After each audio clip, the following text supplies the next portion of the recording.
All right, Doug, welcome. If you could just tell us a couple quick things about yourself. Yeah, sure. Great to be here. My first time at MediaPost, so thanks everyone who's organizing it. It's been a great experience so far.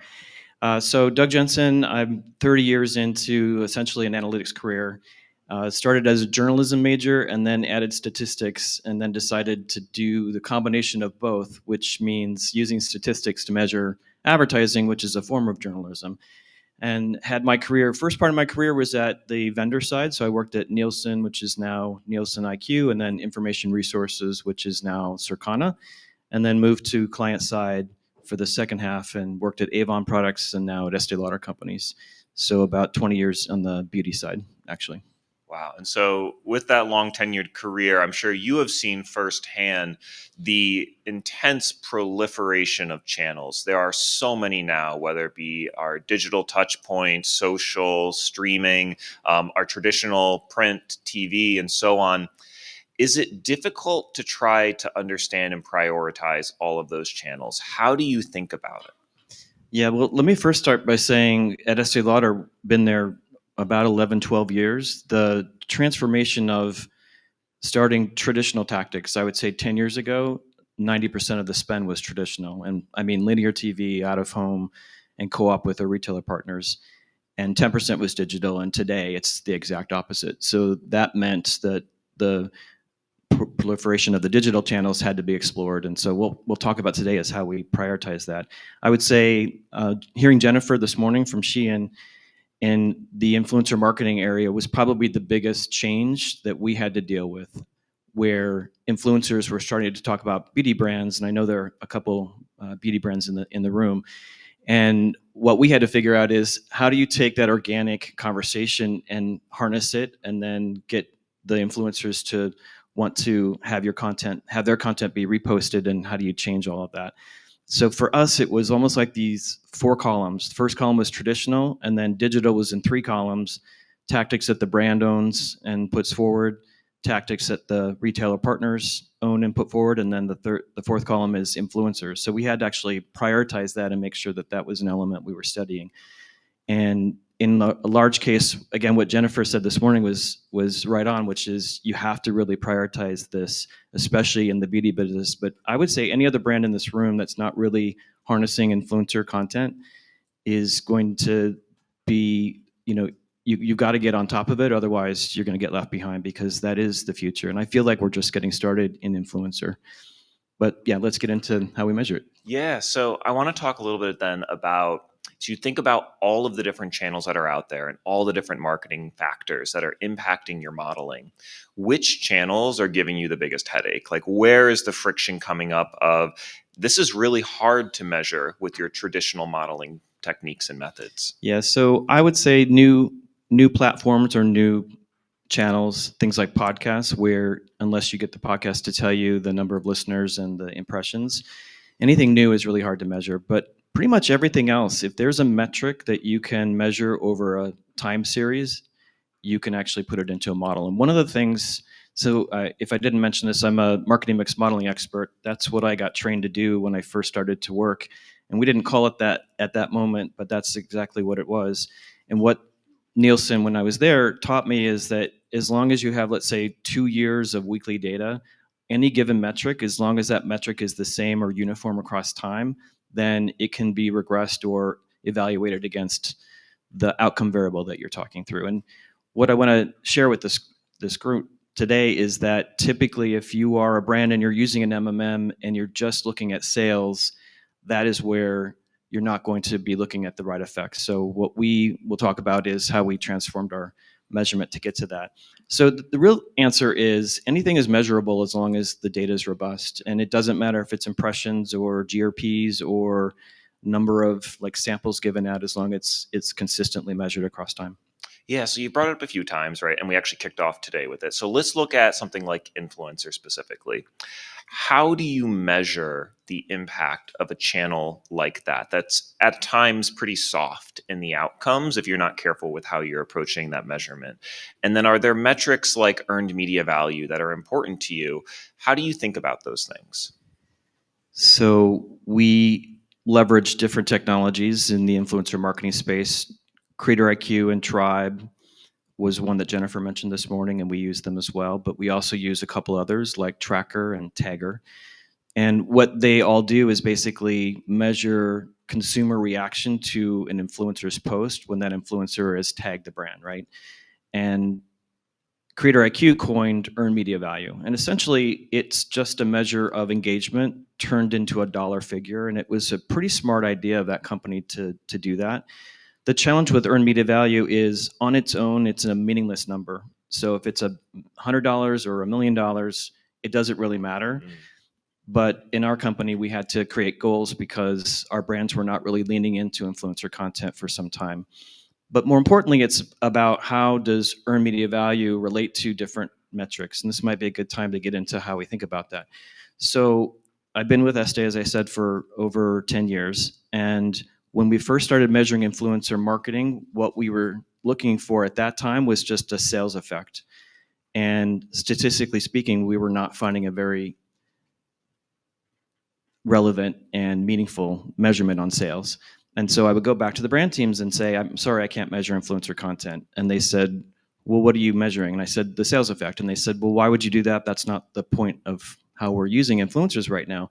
We're using them to drive awareness and desirability and engagement.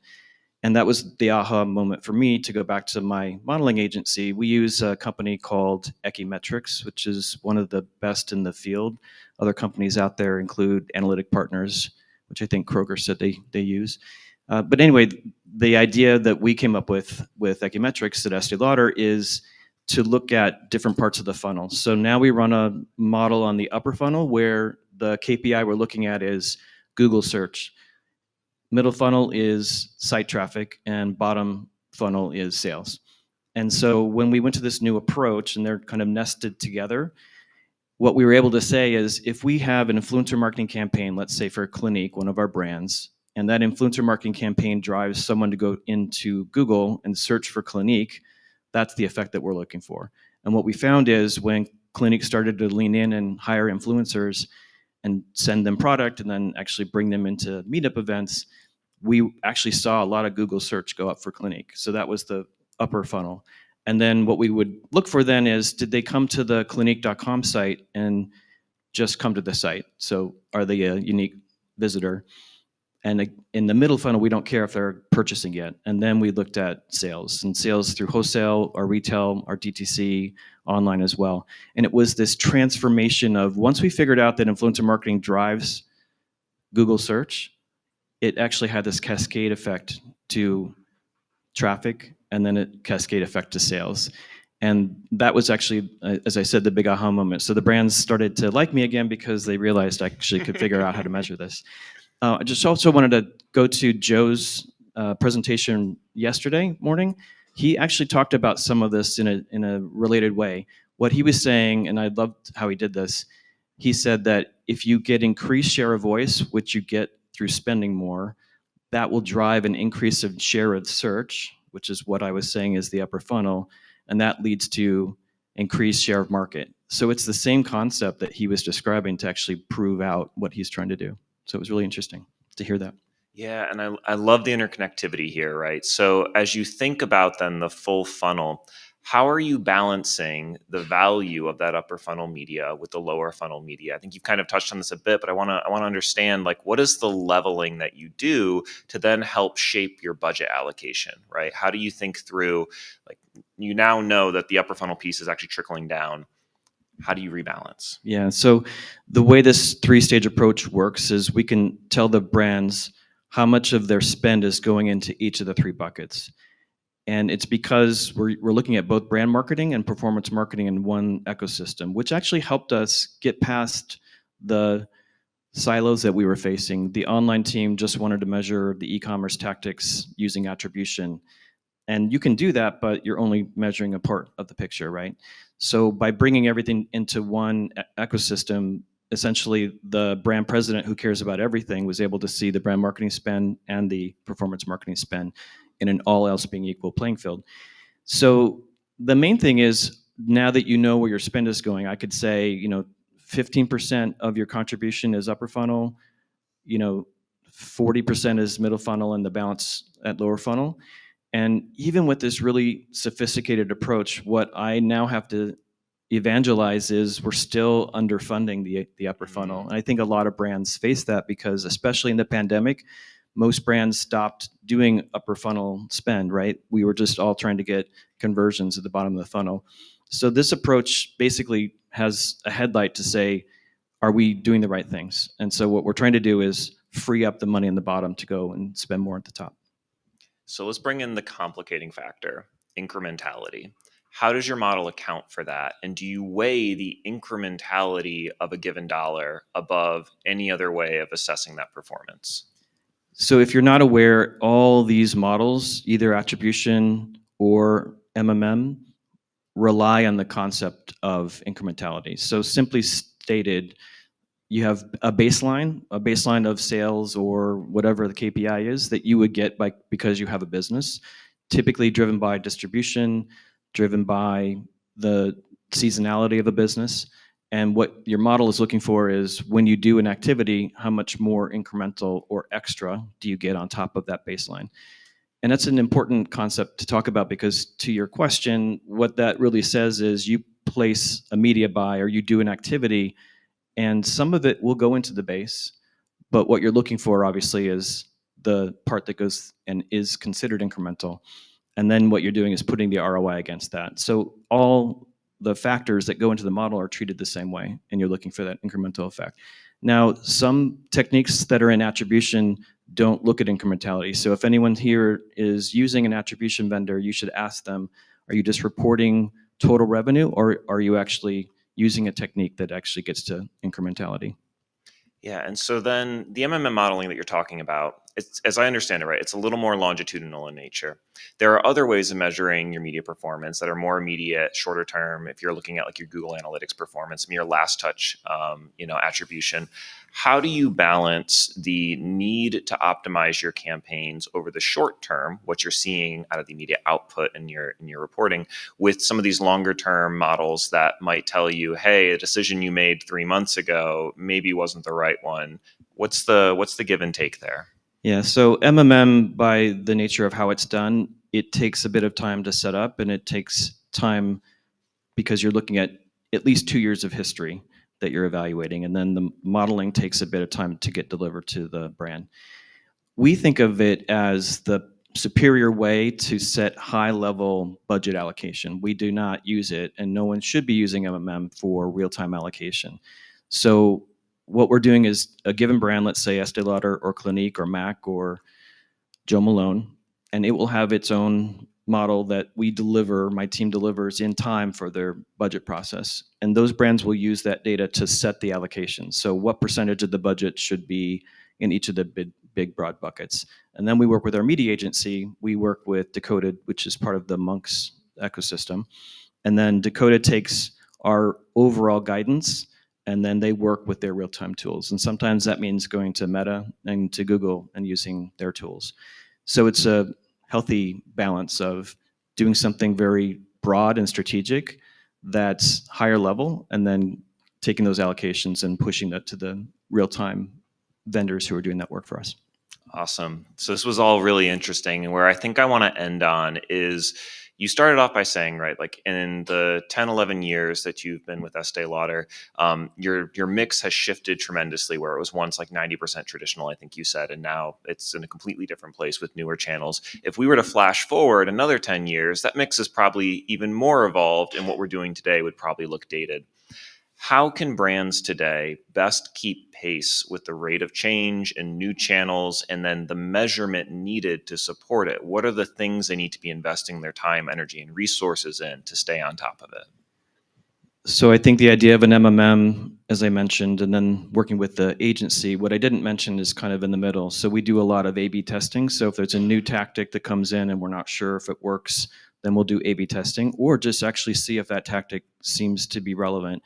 A good example of that would be TikTok Shop, which came out about 2 years ago, which is really using creators in a much different way, right? It's using creators to drive real-time purchase using live streaming or live interactions.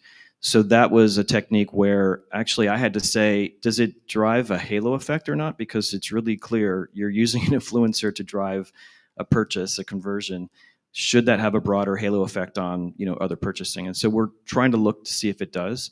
But each of the things that's new will go into the model, and when we update every year, we can actually see that. So what I try to tell the brands is, do you want to do TikTok Shop for a strategic reason? You should do it. Let's figure out if you're getting at least the short-term sales, and then let's put it into the model next year so we can see if it's driving longer-term halo effects. And so on that particular topic, I don't know the answer yet because it's that new. I mentioned podcasts. That's new for us as well. I think a lot of brands are seeing good things coming out of podcasts.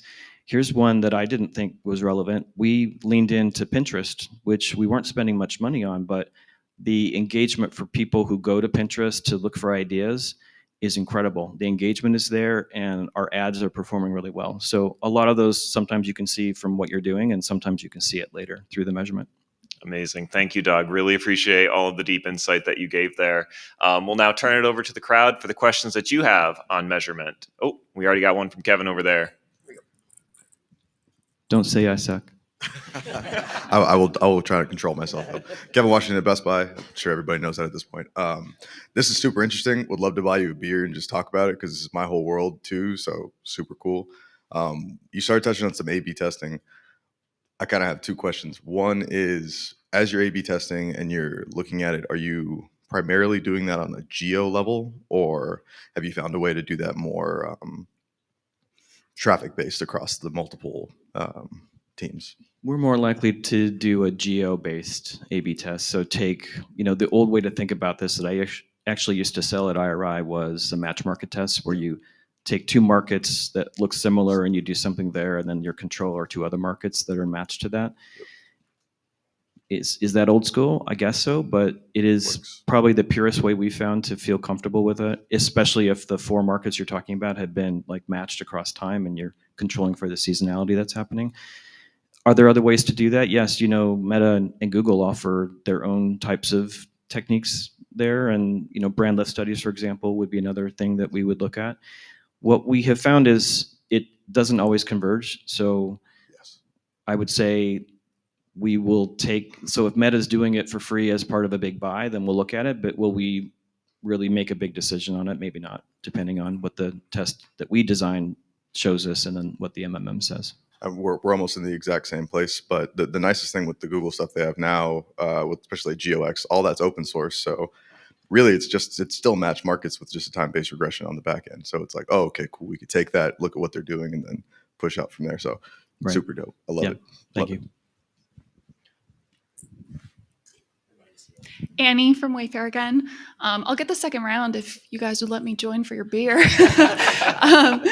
But my question, so you spoke about the upper, middle, lower funnel metrics, Google search to site visits to sales, and that it was hard to measure the impact of influencer marketing on sales, but you could measure it on Google search and on visits. So how did you then prove that cascading effect? Like, how do you measure that Google search leads to visits, leads to sales? Yeah, good question. I have a follow-up if I may. No problem. So before we did the 3-stage, we were only doing sales-based models. And so the problem that I had is I was only looking at influencer marketing and EMV related to sales. And when that wasn't working, that's when we went to the 3-stage approach. Technically speaking, the modeling agency builds these 3 models together. And so imagine influencer marketing driving Google search.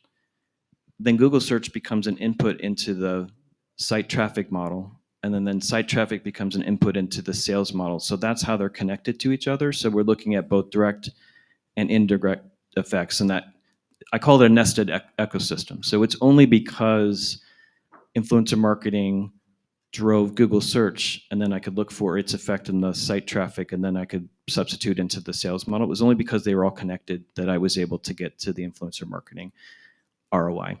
And by the way, if influencer marketing is still one of the top 3 tactics for us, along with non-brand search and some paid social. The cool thing about the modeling work that we've been doing across time is that you can split a lot of the variables into much granular places. So like online video, for example, we can do it by publisher site, or Roku versus YouTube versus a publisher site. Awesome, thank you. And then my follow-up would be, in some of the paid search channels that I manage, driving site visits makes me very nervous because you can drive visits that will never convert. So are there some channels where you've seen that effect, the connection between visits and sales are stronger than others? That's a really good question. I would say, to your point, site traffic, you want to have it to be qualified, and we will take a couple different streams of site traffic data to test it out, because you could obviously do something that drives a lot of traffic that's not qualified, right?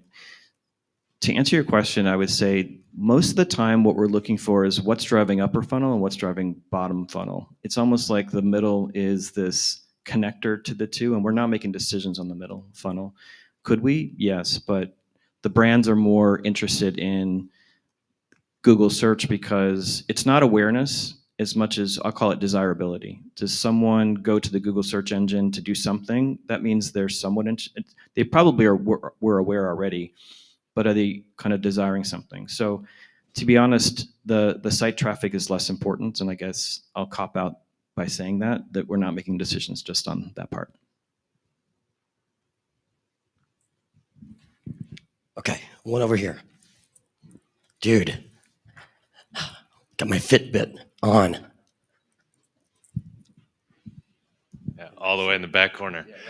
Ryan from Eddie Bauer. I'm curious, in your position, who leads the prioritization of the testing that goes into your modeling? Is it your team based on what you're seeing in the model? Is it the paid media or the brand teams that are seeing it in sort of that short-term tactics that they're trying to adjust? Like, how do you make those decisions on the test to run to influence your models?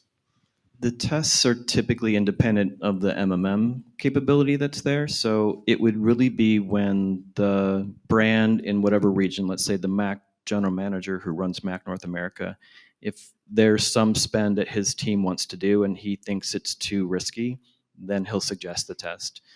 My job, I feel, is to be the third-party arbiter to take all the emotion out of the room, because even within that guy's remit, he's got three people who care about the three parts of the spend: the brand spend, the retailer co-op spend, and the influencer marketing spend. So it's really the decision of the business, and that's how I want it to be. I don't want to have Doug Jensen say, here's what you should do. I want to be the person, and I have this client service attitude, like I'm here to service the brands, and I always have been. So it's really their choice. All right. Well, Doug, thank you so much for the deep insights on measurement.